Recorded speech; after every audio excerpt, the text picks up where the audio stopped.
Hi there, ladies and gentlemen. This is Colin from Glass Half Broken, and I'm going to talk about a movie that came out, a while ago. This was about like 2003, 2002, something around there. It's a little film called Dreamcatcher, and it is based on a novel by Stephen King. It's been out for many years. This is an older movie, but I decided to talk about it because, decided to maybe make a series where I talk about real shitty movies, because people like that on the internet.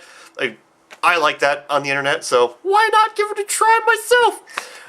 So yeah, Dreamcatcher, based on the novel by Stephen King, as I just said. I never read the book, but I had a friend that was really, really into Stephen King at the time, so we went out and saw it day one, and boy, let me tell you, it is a hell of a fucking movie. So, alright, so it starts off many years ago. There's a group of friends, group of teenage friends, like Stephen King seems to really like that. Just a group of dudes, and they're off in the woods, and they want to. They hear that, like, boy, it's been a while. This is gonna be fun because I didn't watch it recently, but a lot of it stayed here because it's memorable at the very least. And so they go into like this. There's like a cabin or a shed in the woods, and it has a picture of like the prom queen.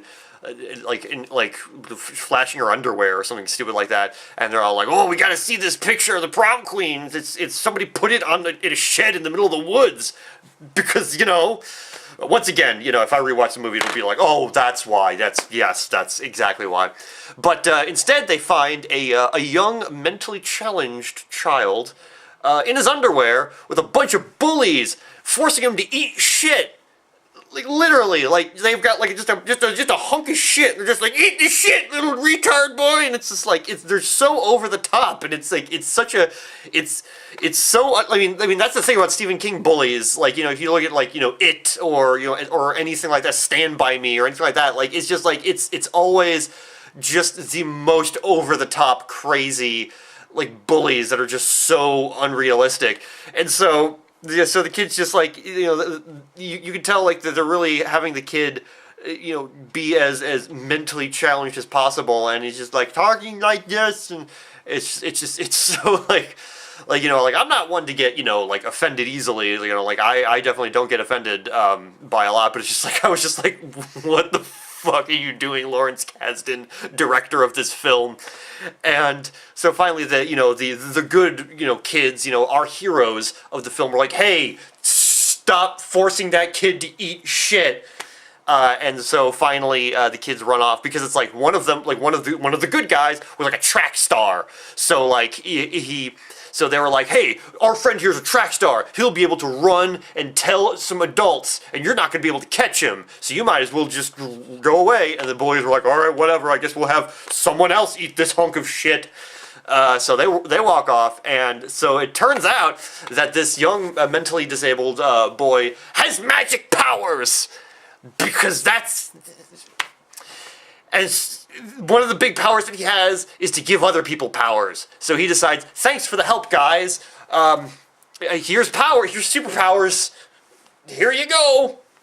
So they're all given like weird, kind of not super great, but I guess all right superpowers.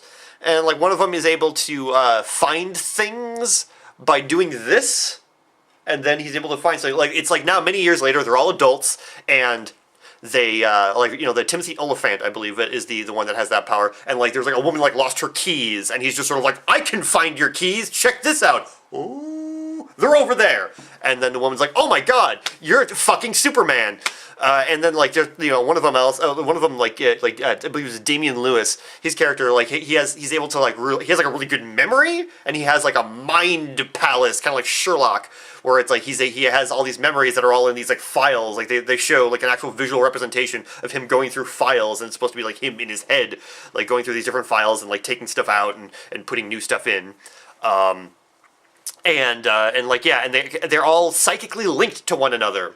But the way that they're like psychically linked to one another is is they have to take an inanimate object and use it like a phone. Then they can talk to each other. And there is literally a point where one of them is just like, "I need to talk to so and so. Hang on." hey, we need to get going. This alien shit bullshit's going on. Oh my god! And it's just ridiculous. So he'll just be like, I need to talk. Hey, fucking, where you at? What's going on? Oh my god, what really? Oh my god, we need to get out of here soon. And it's like part of it's supposed to be mildly amusing, like when he uses the shoe, someone else is like, what are you doing? That's crazy. But it's so stupid that like that's not even like the beginning of my reaction to it. I would probably think that man was in some way in need of help. So anyway, so then there's Morgan Freeman, and he's a government man. He's come with his government peeps, and because apparently there's an alien that's out there and doing bad stuff. And like I would go more into detail, but like what's the point? Like that's all you really need to know. Aliens out there, he's doing bad stuff, and the way that the alien gets out is like all the friends are in a cabin, and they're all all the friends are together. They're enjoying their life, whatever, and they're doing stuff. And then all of a sudden, this old guy, or middle-aged guy, comes by, and he knocks on the door, and he goes like, "Well, excuse me, I'm sorry, or he either knocks on the door, or they find him like injured out there. Once again, I haven't seen this movie in years, going off of memory, because I thought this would be more amusing than actually having accuracy. But so then he needs to use the bathroom. The middle-aged man. So they take him back to the house, and he needs to use the bathroom, and he takes massive shits. More shit, like Stephen King really into the feces in Dreamcatcher. So he starts just taking these awful, smelly shits, and there's just all these just awful fart noises, like. And Jason Lee's character is just like, whoa, that's smelly and stinky poos. And, I think it's supposed to be a horror film. Maybe. And so then it turns out that he shits out an alien.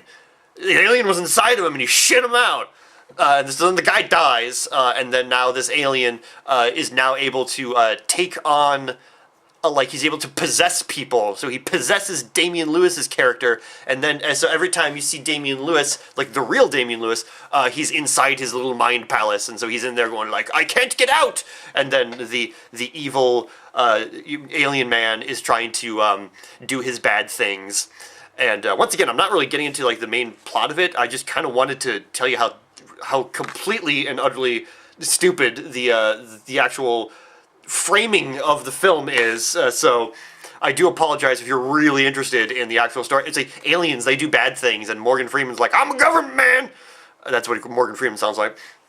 And so finally, we have, let's see, it was Thomas Jane was like the other one, I believe, and it kind of goes on from like them like insulting each other, like it's the alien insulting them, and then they're just like, fuck you, alien man, and he just starts like killing them. Like one of them is just like, oh, you fuck you, alien man, you alien piece of shit. So then the alien's just like, well, fuck you, and kills them. So it's like, great, that needed to happen, because it's like, I guess there's too many characters to worry about now, so let's just kill off one of them. So then we find Donnie Wahlberg, who plays the adult version of the mentally challenged child, whose fucking name I can't remember. Jonesy, Henry, Pete, and Beaver are bonded by friendship, but something, suspense, something, whatever, Donnie Wahlberg. We'll just call him Donnie Wahlberg. And so we meet him, and he's an even worse representation of a mentally challenged person. He's talking like this. He's like, this it's just like, do you know what a mentally challenged person looks or acts like? It's just, once again, just so over the top. And he's got a Scooby-Doo plush toy with him. He's like, I love Scooby-Doo. Oh, Duddits. That was his name. Well, I think his name was supposed to be like Douglas, but because of the way he talks, he said Duddits. And they're like, oh, and so they refer to him as Duddits, which is like, it's like saying like, a guy with a lisp. He says like, my name is Steve. It's like, oh, his name is Steve, not Steve. He says Steve. It's like, no, he has a lisp, dumbass. So anyway, So at one point, they're all just sort of like, oh no, we need to, hey, we need to get Duddits back because he's gonna know how to take care of these alien guys, right?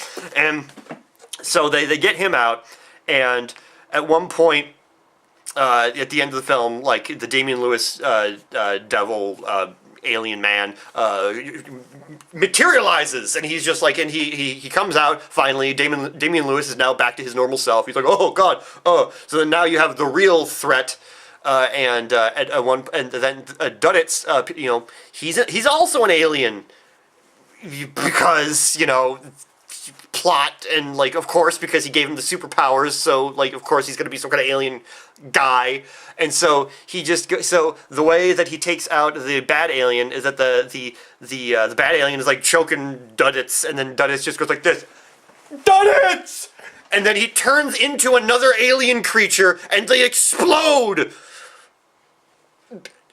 And then at that point, Damian Lewis and the other surviving friend, was just sort of like, what? And then the movie ends. Once again, there's more to it than that, but I think my explanation was a little bit more entertaining than actually watching Dreamcatcher, the film based on the novel by Stephen King. So I keep hearing that the actual book was actually pretty good, and everyone's just like, don't. The book is really good. The movie is fucking terrible. I have a copy just because this is actually my dad bought it like for like $1, and he had never saw it, so he's just like, it was $1, whatever. And he still never. It was one of those like he never actually watched it. It's like a full screen edition too. It's like, what the fuck you doing, Dad? Anyway, I think that's about it. That's Dreamcatcher, and if you guys make sure to subscribe and share this with friends, and yeah, maybe I'll make this into a little series where I kind of haphazardly explain movies I don't like based on memories from several years ago. So, see you guys later. Bye.